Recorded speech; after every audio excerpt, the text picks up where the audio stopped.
In today's video, I wanted to go over the quest, A Brotherhood Betrayed, featured in the Elder Scrolls 4 Oblivion.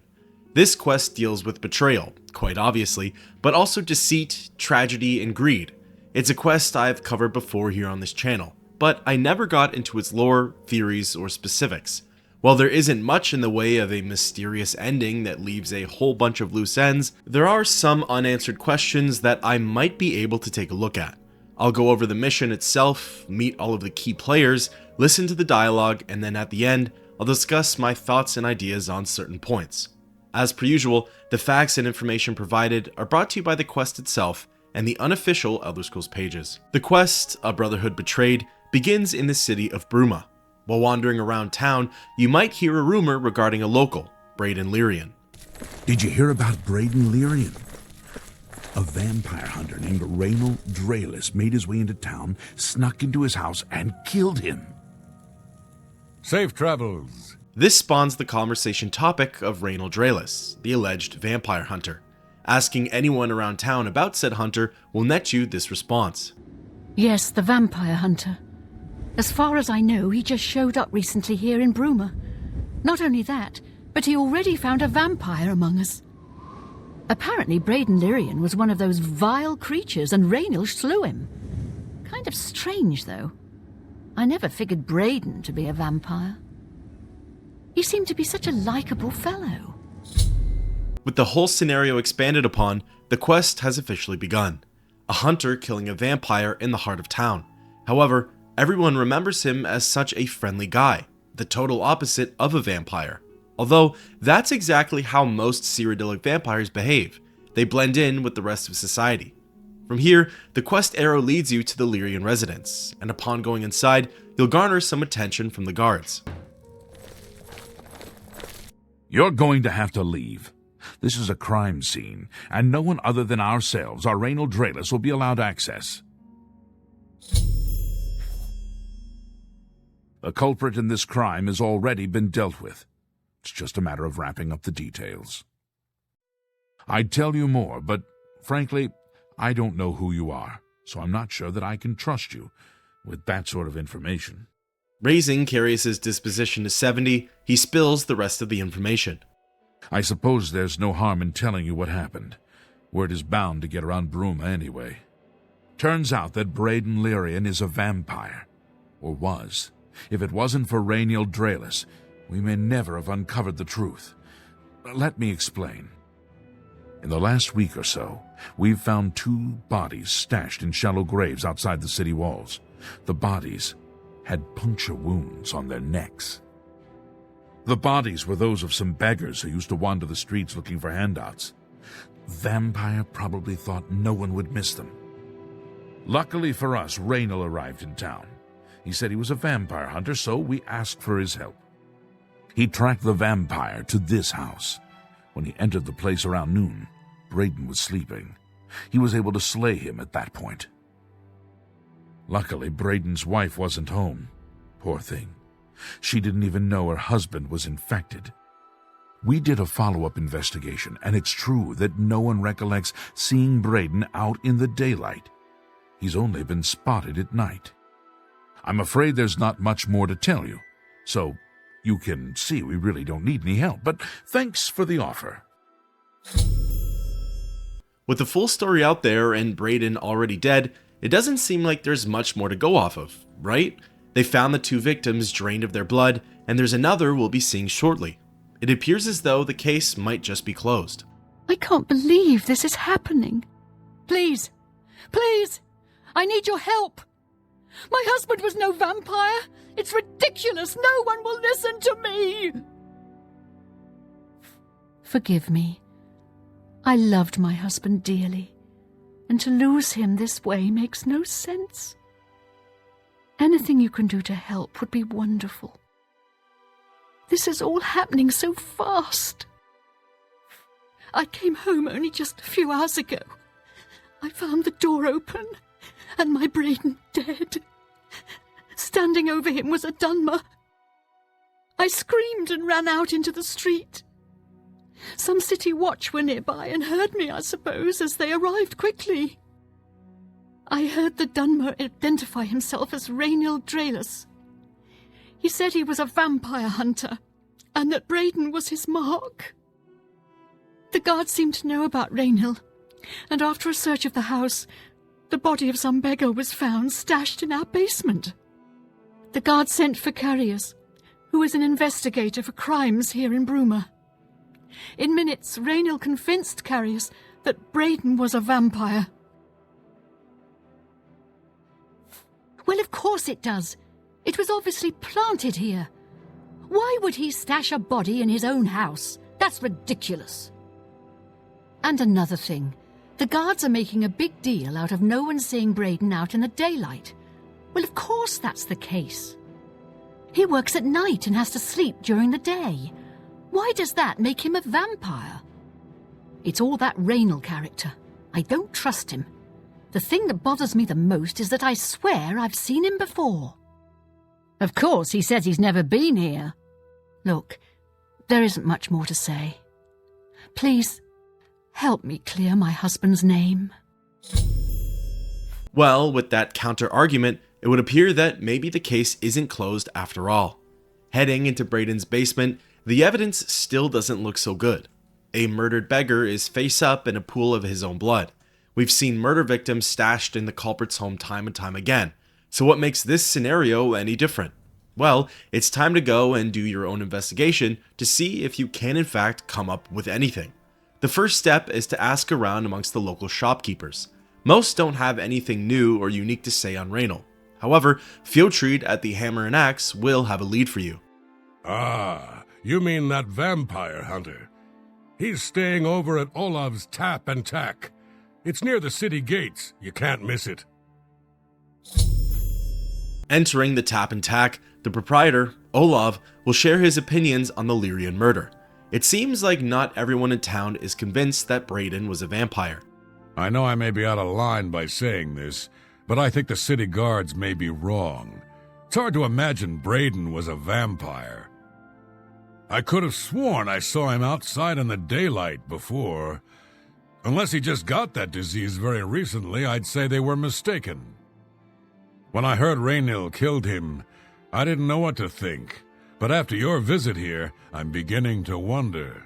Now, with a disposition below 70, Olav won't divulge any information on Rainil. In my case, I had to max out the persuasion minigame, toss some change his way, and cast Beguiling Touch on him. Finally, he threw me a bone on Draelus.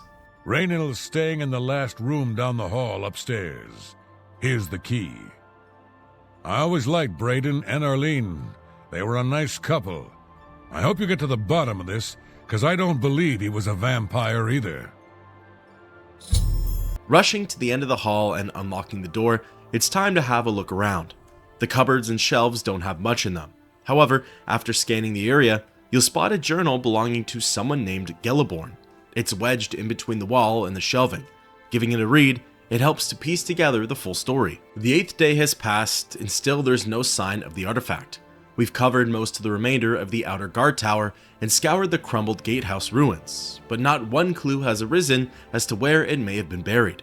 It's quiet out here, as if the ruins were paying respects to the alien inhabitants that disappeared here long ago. We haven't encountered anything hostile, but if we do, I think we're ready. The Brotherhood's been in worse scrapes before. Braden paid good money for the information as to our treasure's whereabouts, and I hope it doesn't turn out to be yet another fiasco. This morning, our camp was set upon by some bandits who were protecting what they claimed was their territory. Considering that we were outnumbered 3-1, we did very well. Only Rainil suffered a small wound, but that was easily healed by a potion that Braden had thoughtfully brought with him on our expedition.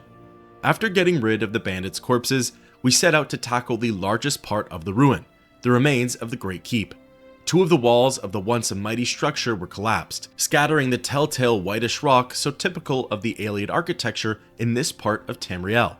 This made our assault on the ruin difficult, as many of the larger chunks of wall were far too heavy for us to move. Braden suggested that we search the center of the building's foundation for any underground entrances, which was typical for this type of keep.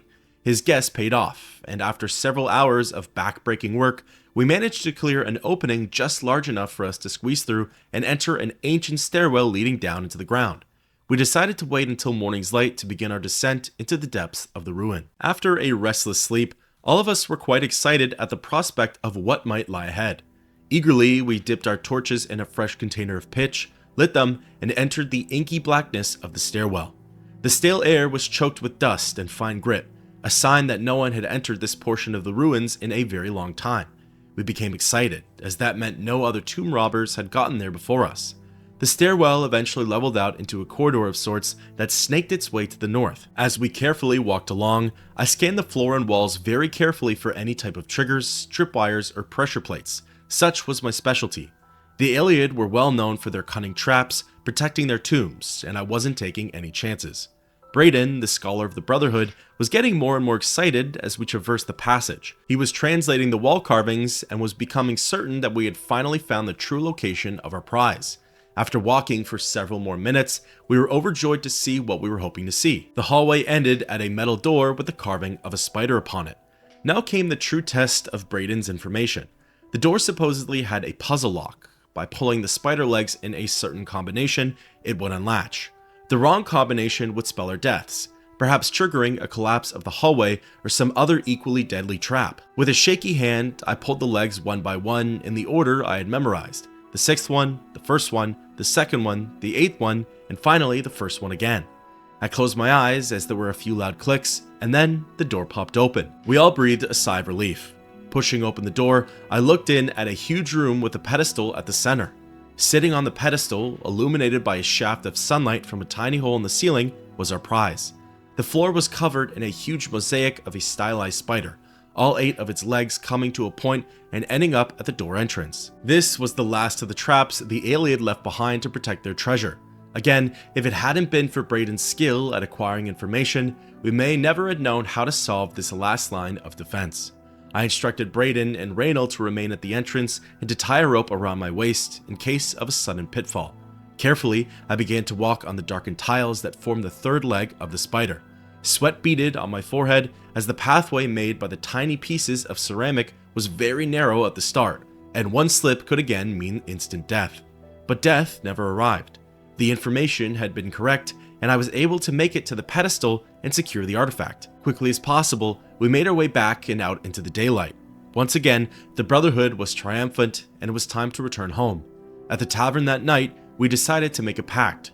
We would stash the artifact in a cave not far from Bruma until we researched it further. An item of its magnitude could be very dangerous if mishandled, and we certainly didn't want to sell it without understanding its true value. Braden agreed to contract a local cooper to construct a chest with 3 locks. Each of us would hold the key to one of the locks, so none would have access to the artifact without the others being present. For the rest of the evening, we drank merrily and sang many songs of adventures past and adventures to come. The full story has almost come to light. Really, the only missing component here is Geliborn and his whereabouts. Geliborn? That's odd that you should mention that name.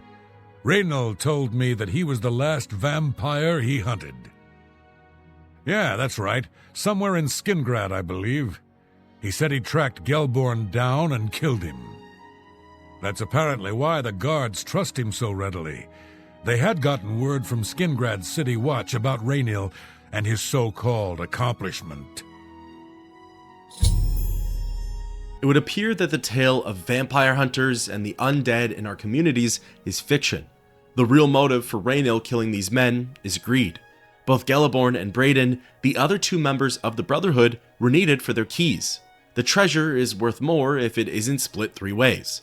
Now, with all 3 of the keys in Raynal's possession, nothing's stopping him from taking the treasure and skipping town. With this revelation, the player can now go and inform Carius. So, any new revelations in your, investigation? How do you know about that? Too many people don't know how to keep quiet about official matters. Very well. The Skingrad City Watch informed us that Geliborn was killed by Raynal not too long ago. Geliborn was a vampire as well, obviously. What do you mean you disagree? That's a bold statement. What proof do you have that Geliborn was not a vampire? I don't know what to say. It all makes perfect sense now. Why else would Raynal have removed this journal from the crime scene in Skingrad? I heard no mention of a key either. It must have been removed by Raynal from Braden's body before we arrived. To think that 2 innocent men were killed, and that I'm responsible for one of their deaths, I'm speechless. I will rouse the guard and begin a search for him in the city. Meet me at Olev's Tap and Tack in 1 hour. At the moment, Erlene doesn't have much more to say to the player. She knows Geliborn's name and recognizes him as a member of the Brotherhood, but that's pretty much it. So, after an hour goes by and the player makes their way into the tavern, Carius gives you an update on the situation. Just before I arrived here, I received a report from one of our scouts watching the roads. Raynal was spotted heading west out of Bruma. The scout tried to follow, but lost him in the mountains. The only cave to the west that comes close to the one described in Geliborn's journal is Boreal Stone Cave. That must be where he's headed.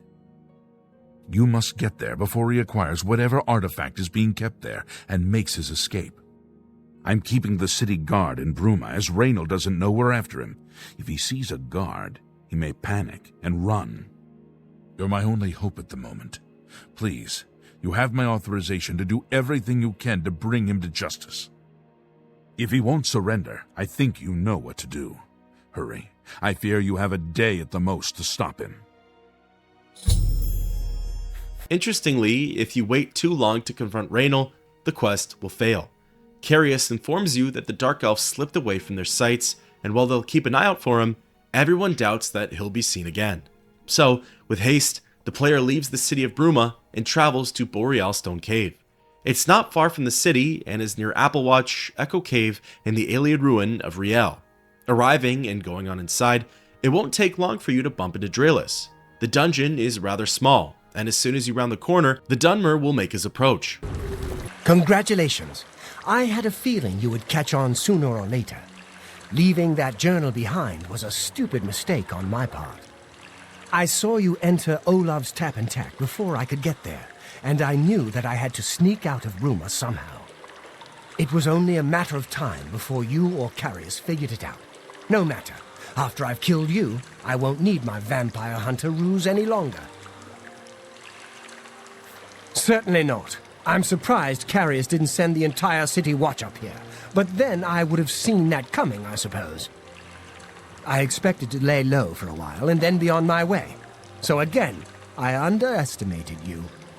This leaves me with little choice. Either I fight you now and have a chance at freedom, or I surrender and rot in a city dungeon. I prefer the chance for freedom. Yes, I suppose it is. Well then, we've talked enough. Only one of us will walk out of here alive this day. Good luck. As the conversation ends, the battle begins. Raynal is placed 2 levels above the player. He fights with leveled gear, which obviously means he'll be weaker for newer characters. In my case, he donned leather armor and wielded a steel claymore. However, other than the odd destruction spell and the confined space, he isn't that tough of an opponent. After a few well-placed arrows, the so-called vampire hunter was dead. Securing all 3 of the Brotherhood's keys, I went for the waterlogged chest. The grand prize that 3 men died for. Well, as it would turn out, the only thing inside was a mundane amulet, a necklace that was worth a mere 3 gold coins. Grabbing it anyways, I fled the cave and returned to Bruma. Entering Lyrian's home one last time, I presented Erlene with her dead husband's treasure. What news do you bring?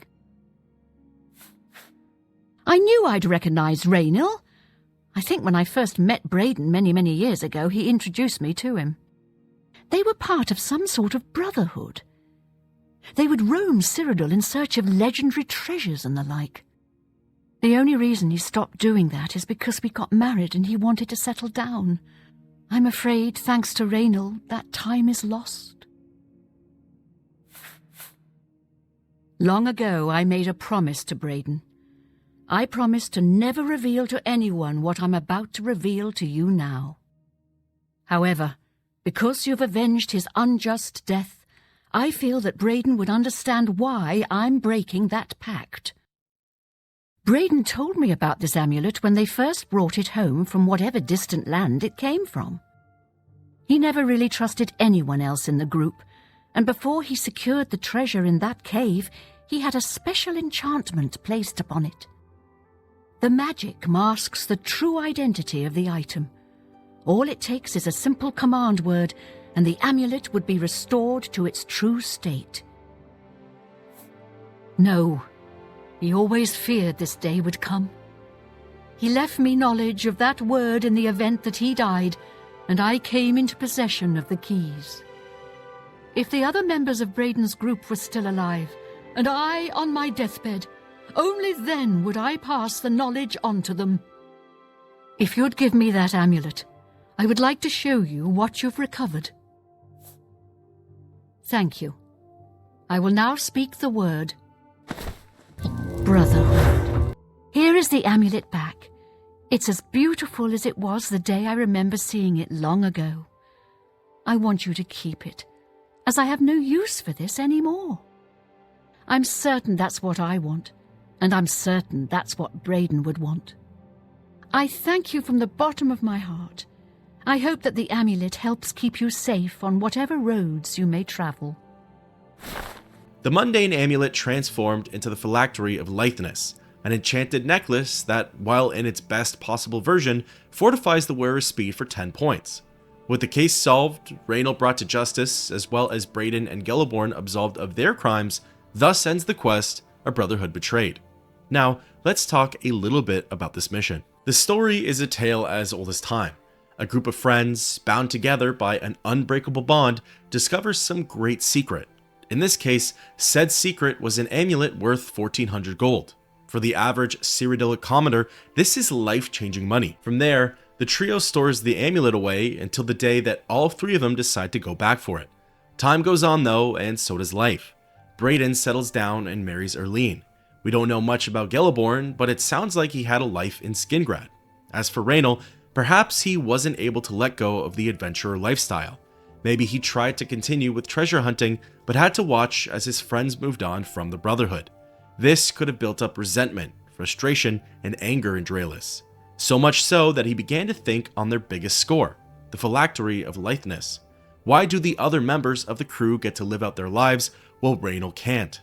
Maybe the necklace will give him that freedom. It'll allow him to finally move on. Perhaps by killing Gelliborn and Braden, he thought he'd receive that release he so desperately needed. And you know what? Maybe he did. He didn't seem all that remorseful. If the player fails the quest, Raynal is gone for good. The only way the Dunmer actually gets released is through death, where he can once again join his Brotherhood. Of course, that's all an assumption on Draelis' motives. Maybe he just snapped. Maybe he was being blackmailed, or perhaps this was the long con all along. It's tough to say, as the lore doesn't cover the finer details of the story. Regardless though, greed took a hold of Raynal, and the Brotherhood was indeed betrayed. Next, I wanted to go over the possible loose ends of the story. All of the NPCs and any stones that have been left unturned. Like mentioned in the beginning, almost all of the plot is left out in the open, and there are only a few unanswered questions. Like for example, Braden Lyrian. After seeing Uriel Septon VII die and leaving the sewers, Braden's corpse is already fresh in his home. He never wandered around Bruma, nor did he interact with its environment and people. He was never an NPC the player could get to know, nor was there any trace of his lifestyle prior to the murder. It's revealed through various NPCs that Gelliborn lived in Skingrad. Unfortunately, there's no trace of the Myr there. There aren't any homes registered under his name, nor do the guards or citizens make any mention of him. It's entirely possible that Gelliborn didn't even live in Skingrad. Maybe he was just visiting, or possibly even traveling with Raynal. If that's the case, and the two were still close as kin, then it likely changes Draelis' story and motives. Really, the only closure we get on Gelliborn is through some final dialogue with Carius. Although we can't go back and undo what's been done, I feel justice has been served and Braden's soul may rest with ease. In your absence, I dispatched a runner to Skingrad to let them know they needed to clear Gelliborn's name for the record books. Like Braden, I think he deserves to have his name clear of wrongdoing. You did what had to be done. There should be no regrets or doubts in your mind about it. Raynal was an evil Dunmer, and he deserved that fate. If Skingrad's City Watch had to clear Gelliborn's name, then I'd assume he lived in the town. Where though is a mystery in of itself. After the quest is over, Carius's 24/7 house watch turns into a simpler schedule. He spends his nights at the barracks and his days patrolling the Great Hall. He seems to be one of the few NPCs that never forgets Bruma's tragedy. The final member of the Brotherhood, Reynold Draelis, can only be found by the player in Boreal Stone Cave. Obviously, through the quest, we know that he stayed at Olaf's Tap and Tack, wandered Bruma's countryside, and set up shop in the dungeon. However, we only encounter him during the last portion of the quest, where he explains everything, Scooby-Doo villain style, and battles the player. Beyond that, we don't know of any prior residences or occupations. Essentially, the Brotherhood has a rather grey and blurred history. Really, the only information we get comes from Geliborn's journal. It appears that each man had their own specialty and unique set of skills. Brayden is confirmed as the brains of the operation, or as Geliborn puts it, the scholar.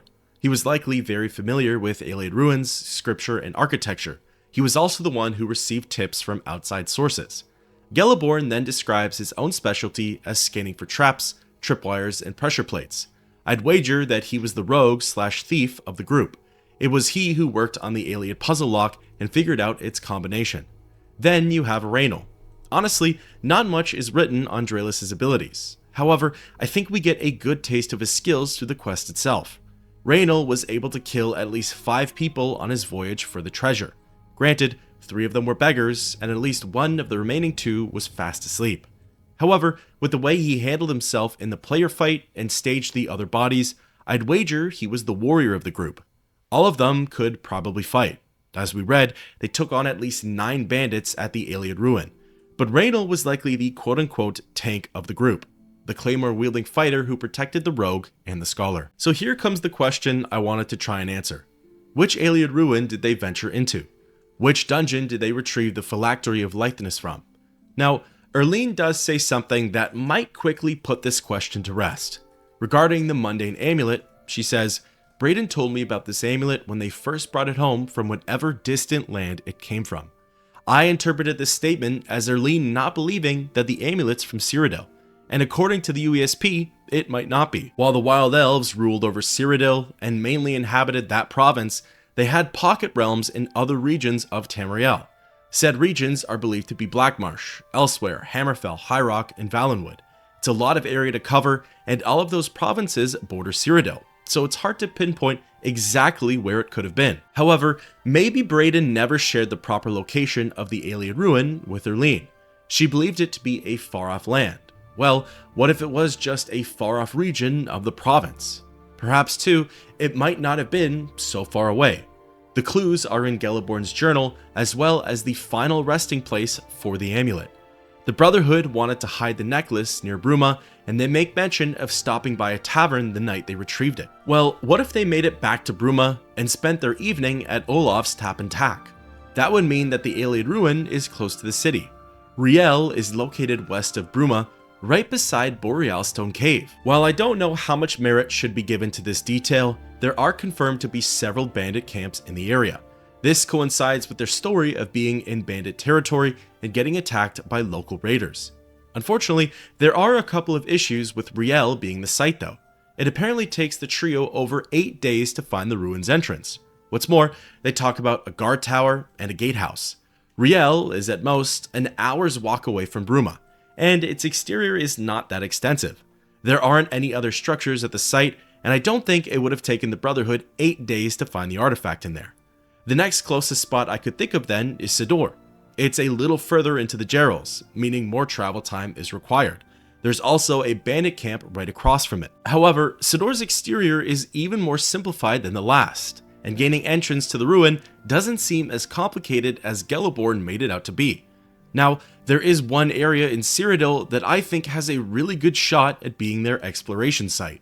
The ruins of Sancre Tor are located north of Coral and west of Bruma. Sancre Tor is a rather large abandoned fort.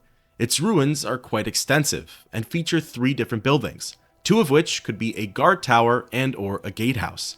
It could take the trio several days to explore the surrounding area. Now, here's the kicker. Sancre Tor isn't the spot. It's one of 2 Ayleid ruins that are nearby. Ninindava, the closer of the 2, is located northwest of the old fort. In fact, it almost feels like it's connected to the ruins. Now, Ninindava is actually a key location for the quest, The Collector, provided by Umbacano. Geliborn mentions that the Brotherhood paid to learn about the alien treasure's whereabouts. Could Umbacano, the Altmer who's obsessed with the Wild Elves, been the supplier of said information? It's possible, but I'd like to turn your attention to the other nearby ruin. Lipson Tarn is directly west of Sankar Tor, and while it's a bit further than Ninindava, I think this only strengthens its claim. The Brotherhood cleared Sankar Tor's exterior as well as Ninindava's interior, which took up a majority of their time. From there, they investigated Lipson Tarn. Tarn is the bigger of the two ruins, and what's more, guess what creatures lurk within its depths? Vampires. Why could that possibly be important? Well, Raynol's cover-up was that Geliborn and Braden were vampires, and that he was a hunter. Maybe the trio fought these undead beings in the ruins, and Draelis fabricated the idea that that was where they caught porphyric hemophilia from, which of course then turned into vampirism. Plus, the area of Sankar Tor could be a day's ride away from Bruma, assuming they had horses, which they could then drink away at Olav's Tap and Tack. If not, Sankar Tor is a bit closer to Coral, so maybe that's where they spent their night, at the Grey Mare or the Oak and Corgier. Unfortunately, there are some issues with the Sankar Tor theory, the biggest being the described entrance of the alien ruin. While not confirmed, it's highly implied that this was the layout of the area. Geliborn notes the doorway as being in the center of the site, and then taking a stairwell that leads down, similar to what you see in sites like Cylorn. Again, I'd say that there's a high chance of it being the correct description, and if so, that eliminates Sankar Tor, Ninindava, and Lipson Tarn. Maybe the ruin truly is out of the province. After all, that whole spider trap is quite unfamiliar to me, and makes the most sense too, as that's what Erlene was told from Braden himself. Regardless, the only people who know are the Brotherhood, and with them dead, the secret is gone forever. Thank you everyone so much for watching. Members, I appreciate all of your support. If you enjoyed the video, please consider leaving a like and subscribing to the channel. Until next time, keep on adventuring.